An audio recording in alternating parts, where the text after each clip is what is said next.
Kembali lagi di channel Stok Fakta Unik. Terjadi peristiwa yang tidak disangka-sangka, di mana terdapat seekor buaya mendatangi depan rumah Pak Ambo. Buaya tersebut bukanlah buaya Rizka, melainkan anak dari buaya Rizka yaitu buaya Rara. Kejadian ini terjadi ketika anak dari Pak Ambo bernama Fitri sedang berada di luar rumah menanti Pak Ambo pulang dari masjid. Sembari Fitri bermain HP, tiba-tiba muncul sosok buaya dengan badan besar muncul di depan rumahnya. Fitri yang merasa takut, hanya bisa menatap buaya tersebut. Fitri mengira jika buaya itu adalah buaya liar yang kebetulan masuk ke sungai pemukiman warga.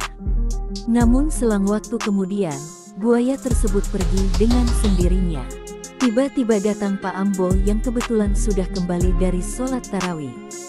Fitri kemudian menjelaskan kepada ayahnya, jika tadi ada buaya liar yang berdiam diri di depan rumah. Sontak Pak Ambo yang merasa penasaran, lalu masuk ke dalam rumah dan mengambil beberapa ikan.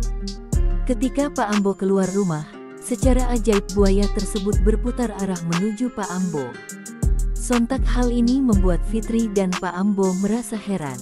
Pak Ambo kemudian memperhatikan buaya tersebut dari kejauhan.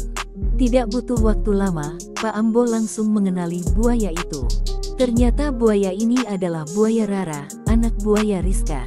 Terlihat dari moncong buaya tersebut yang besar dan firasat dari Pak Ambo, yang menguatkan dugakan jika buaya tersebut adalah buaya Rara.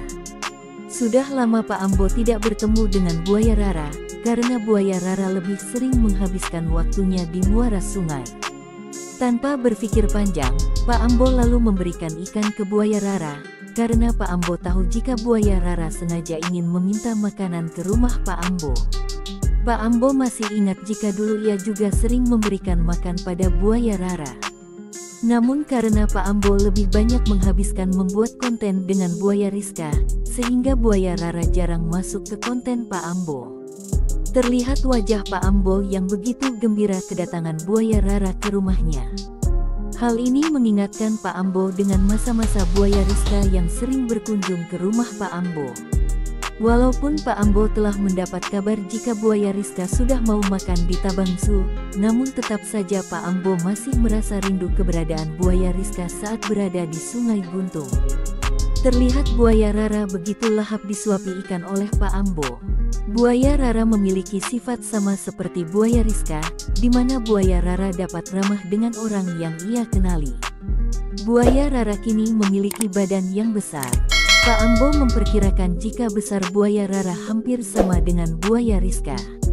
Sempat Pak Ambo berbicara sendiri, jika apakah buaya Rara bisa menjadi pengganti pelipur lara buaya Rizka. Namun Pak Ambo kembali sadar, jika buaya Rara mungkin tidak akan menjadi sama seperti buaya Rizka. Pak Ambo masih perlu lebih dekat lagi dengan buaya Rara, untuk mengetahui apakah buaya Rara bisa nyaman interaksi jarak dekat dengan manusia. Tidak lama kemudian, buaya Rara menjauh dari Pak Ambo, yang menandakan buaya Rara sudah kenyang. Buaya Rara kembali menuju muara sungai, tempat tinggal buaya Rara berada. Jika saja itu adalah buaya Rizka setelah kenyang makan, ia akan berdiam diri lebih lama menatap Pak Ambo. Pak Ambo merasa beruntung dapat bertemu dengan buaya Rara di depan rumahnya. Pak Ambo berharap jika buaya Rara dapat lebih dekat lagi dengan Pak Ambo, seperti buaya Rizka. Menurut kalian, apakah kalian setuju jika buaya Rara menjadi pengganti buaya Rizka? Tulis tanggapan kalian di komentar ya. Jangan lupa like, share dan subscribe channel Stok Fakta Unik, agar kalian tidak ketinggalan video.